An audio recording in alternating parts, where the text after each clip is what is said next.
Shalom, shalom. Vamos a hablar acerca de el Shabbat, un tema muy controvertido. Yo siempre cuando analizo las escrituras veo los diferentes niveles de interpretación, aparte del Pardes. Obviamente tenemos que entender que el contexto del Nuevo Testamento, del Brit Hadashah, es el judaísmo rabínico o los judaísmos, más bien dicho, de la época del Segundo Templo, los cuales influencian en lo que vemos escrito en esa segunda parte de las escrituras. Más sin embargo, para entender la Tanaj, es otra capa más de la cebolla que tenemos que profundizar. Y esto me refiero a toda la cultura de la antigua Mesopotamia, del antiguo Oriente Próximo, the Ancient Near East. Entonces, para poder entender de lo que está hablando todo esto del Antiguo Testamento, de la Biblia hebrea, es necesario entender las culturas hititas, leer los textos ugaríticos, egipcios, poder entender estas culturas porque es el mismo río cultural por el cual los antiguos israelitas, en el cual ellos vivían. Entonces, todos estos conceptos que vemos en diferentes culturas son muy similares a la forma en la cual los antiguos israelitas pensaban. He aquí la importancia de esto y el día de hoy hablaremos de Shabbat en estos diferentes niveles de interpretación, iniciando por Génesis 2:2.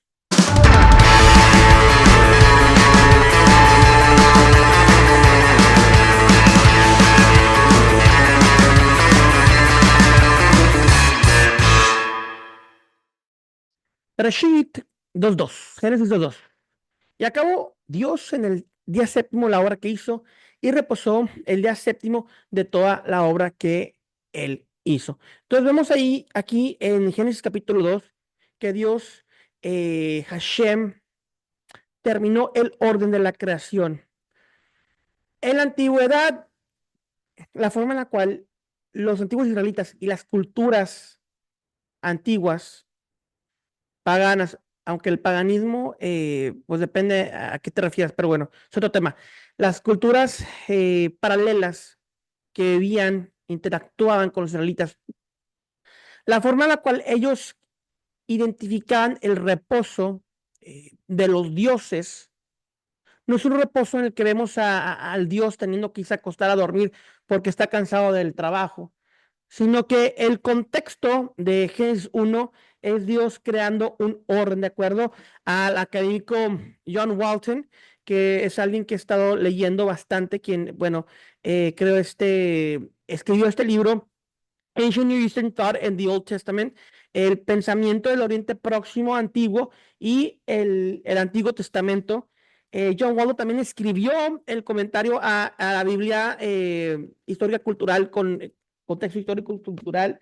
Entonces, de acuerdo al académico John Walton, al doctor John Walton, un académico conservador, en la creación fue un orden por el cual después Dios se sentó a descansar, a reposar. Aquí es el origen de lo que se entiende de Shabbat. Ahora, ¿a qué se refiere el texto con que Dios descansó? Como lo mencioné hace unos momentos. No es que Dios se haya cansado y ahí se haya puesto a dormir, se haya tomado una almohada y una cobija y se haya ido a dormir. Hazbe Shalom. A lo que se refiere es que cuando se termina un orden, en este caso el orden de la creación, Dios se sienta a reposar. Ahora, este reposo significa que se sienta a reinar sobre el orden establecido. El periodo de 7 días de la creación debe ser comprendido en el contexto de la creación del templo para el descanso de Dios, o en la antigua Mesopotamia, en el antiguo de sus dioses que se sentaban a reinar. La analogía resulta en el entendimiento de Génesis 1 en el contexto de la creación de un templo cósmico en el cual Hashem toma su reposo. El templo terrenal es considerado una tipología del templo cósmico. Entonces, como les menciono, el jardín del Edén, las montañas, en el caso de la Biblia, el monte Sinaí, y los jardines, las montañas y los jardines, y los templos son lugares en donde los dioses residían. En la mentalidad del antiguo israelita, en la mentalidad de los hititas, en la mentalidad de todas las demás culturas alrededor de Israel, los dioses vivían en las montañas, los dioses vivían en el Edén y los dioses vivían en los templos, se reposaban ahí para gobernar sobre la creación. Entonces, esto que vemos de Dios pasearse sobre el jardín del Edén no es nada ajeno a esta cultura. Y tenemos los 7 días de la creación. En 2 Crónicas 7:9, al día siguiente tuvieron una fiesta solemne porque durante 7 días habían celebrado la consagración del altar. Entonces vemos incluso que la consagración del templo duró, esa festividad de cuando Salomón dedicó el templo, el altar, duró 7 días. Es muy similar a los 7 días de la creación, al número 7, en el cual Dios está consagrando ese templo cósmico, en el cual Él se sienta a gobernar la creación. Isaías 66:1, Hashem dijo así: el cielo es mi trono y la tierra estrada a mis pies. ¿Dónde está la casa que me habréis de edificar y dónde está el lugar de mi reposo? Otra vez, ¿dónde está esta casa en donde ya yo voy a reposar? Porque desde aquí yo voy a reinar, desde esta casa que tú me estás poniendo. Mas, sin embargo, sabemos que Dios habita en el templo, su gloria, la Shekhinah, y también permanecía reinando en el cielo. Muy bien, entonces tenemos el contexto antiguo de lo que significa el Shabbat para el antiguo israelita. Éxodo 31:13. Ha puesto los hijos de Israel diciendo: de cierto guardarán mis días de reposo, porque esto es una señal entre yo y ustedes por todas sus generaciones, a fin de que sepan que yo soy el Señor que los santificó. Fíjense lo que dice aquí. Habla a los hijos de Israel, no habla a las naciones gentiles, habla a los hijos de Israel. Y dice: el Shabbat es para ustedes una señal entre yo y ustedes por todas sus generaciones. ¿A quién? A los hijos de Israel. Igual Levítico 23. Habló el Señor a Moisés diciendo: habla a los hijos de Israel y diles: las fiestas solemnes del Señor, las cuales proclamarán como santas convocaciones, serán estas. Versículo 3. 6 días se trabajará, más el séptimo día será de reposo. Santa convocación, ningún trabajo harán. Día de reposo de Hashem donde quiera que habita. Entonces, el Shabbat lo vemos como un mandamiento específico para el pueblo judío, para los israelitas. En ninguna parte de la Torah, en ninguna parte de las escrituras, vemos que el Shabbat es dado para el mundo gentil. Es una señal entre Dios y su pueblo, específicamente los descendientes de Abraham en la sangre. Entonces, es parte del pacto que él hizo con el pueblo de Israel. Por eso, mis hermanos, es muy importante tener nuestra identidad bien definida y saber que no todos los mandamientos se aplican para nosotros, los que venimos de las naciones, así como hay mandamientos específicos para el hombre, para la mujer, hay mandamientos específicos para el sacerdote, para el israelita común, hay mandamientos que los gentiles, hay mandamientos que los gentiles no estamos obligados a observar. Claramente esto lo vemos en Hechos 15 y también eso se desglosa en la didaje donde tenemos las enseñanzas de los apóstoles para los gentiles.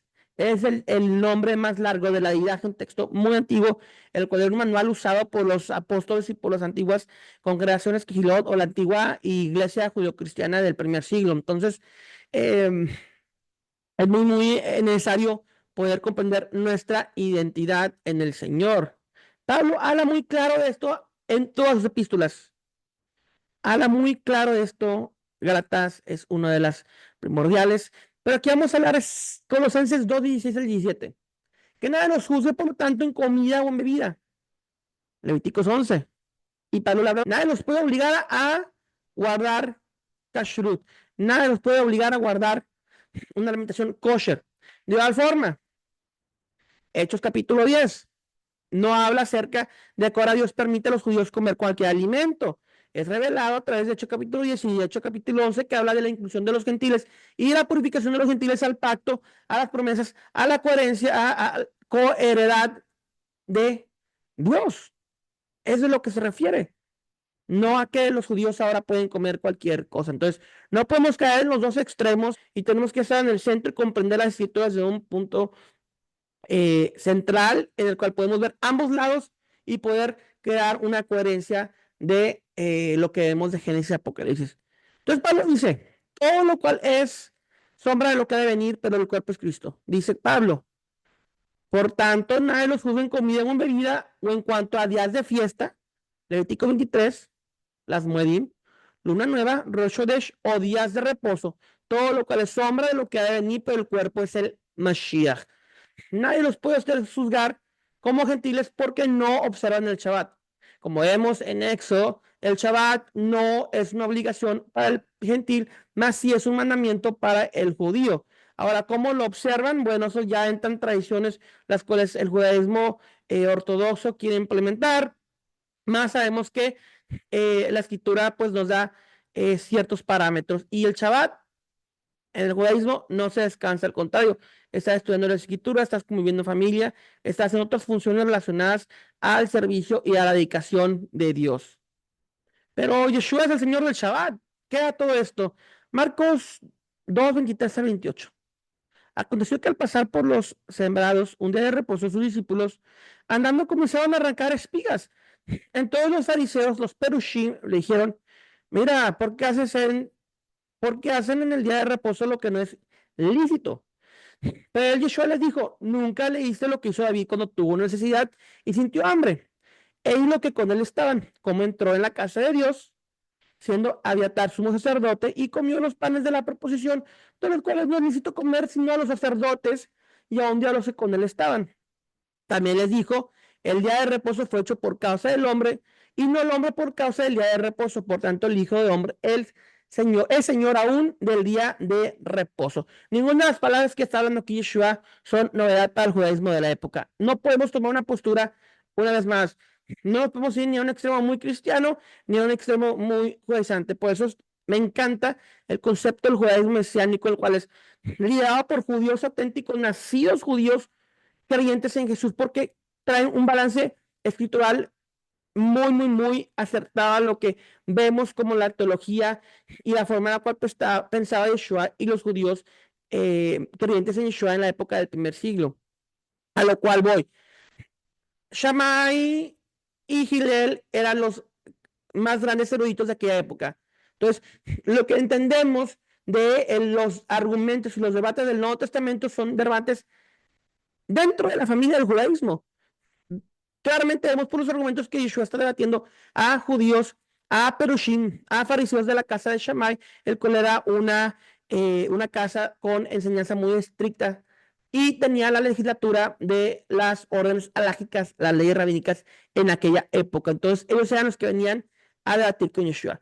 Yeshua siempre tomó la postura de Hillel, incluso a excepción de una sola vez cuando habla del divorcio, en el cual ahí sí tomó la postura de Shammai. Pero bueno, la cuestión es que vamos a ir a Yoma 85, veía que esas palabras de Yoma y la Mejilta también de Éxodo hablan acerca de lo que habla aquí Yeshua en Marcos 2, Mateo 12, Lucas 6, cuando dice el día de reposo fue hecho por causa del hombre y no el hombre por causa del día de reposo. Miren lo que dice Yoma 85 de lo que dicen los rabinos en el Talmud Babli.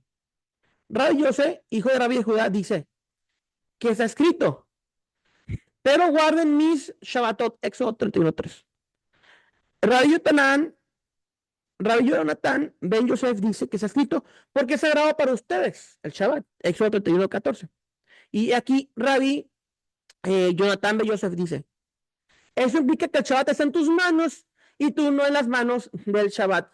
Tú no fuiste creado para el Shabbat, sino que el Shabbat fue creado para ti. Y obviamente vemos que este concepto de lo que vemos de las espigas y todo esto, Yeshua nunca le levantó espigas, sino que a los discípulos vemos en un concepto de pikuach nefesh, donde se tiene que salvaguardar el alma o suplir las necesidades de tuyas, las cuales van y sobrepasan el Shabbat. Por eso todo lo que argumentó Yeshua en este capítulo.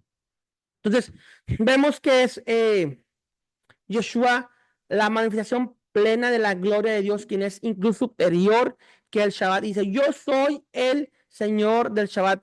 El Shabbat, yo no me someto al Shabbat, sino que el Shabbat se somete a yo, el Señor del Shabbat, este Hijo del Hombre, aquel que vemos en Daniel 7. ¿Y quién es Yeshua? El sumo sacerdote ¿de qué? Del templo cósmico, del templo celestial, de la Jerusalén celestial. Jerusalén en hebreo es Jerusalén. Yod Mem al final es un plural masculino. Jerusalén, ¿por qué? Porque hay dos Jerusalenes, la Jerusalén terrenal y la Jerusalén celestial. El templo cósmico es al cual Yeshua se refiere. Yo soy aquel que gobierna sobre la creación. Yo soy aquel Señor del Shabbat. Yo soy aquel que cuando termine esto, dice Pablo en Hebreo, dice el autor de Hebreos, No se sabe si es Pablo, pero dice el autor de Hebreos que aún falta un Shabbat, aún falta un reposo por entrar. Dice Yeshua, yo soy el Señor del Shabbat. Cuando termine la orden, así como esos cielos nuevos y tierra nueva, cuando complete la orden de la creación, yo me sentaré y yo gobernaré, así como vemos en Daniel capítulo 7. Yo me sentaré a reposar. Entraremos en este reposo donde yo seré revelado como el auténtico rey, creador de los cielos y la tierra. Juan capítulo 1, en el principio del verbo y el verbo era con Dios y el verbo era Dios, este era en el principio con Dios, todas las cosas fueron hechas por él y sin él nada de lo que ha sido hecho fue hecho. En él estaba la vida y la vida era la luz de los hombres. Juan capítulo 1 nos está hablando de Génesis 1, nos está hablando de ese concepto de la creación, Yeshua siendo revelado como el Señor del Shabbat. Bendiciones. Shabbat Shalom, Shalom, Shalom.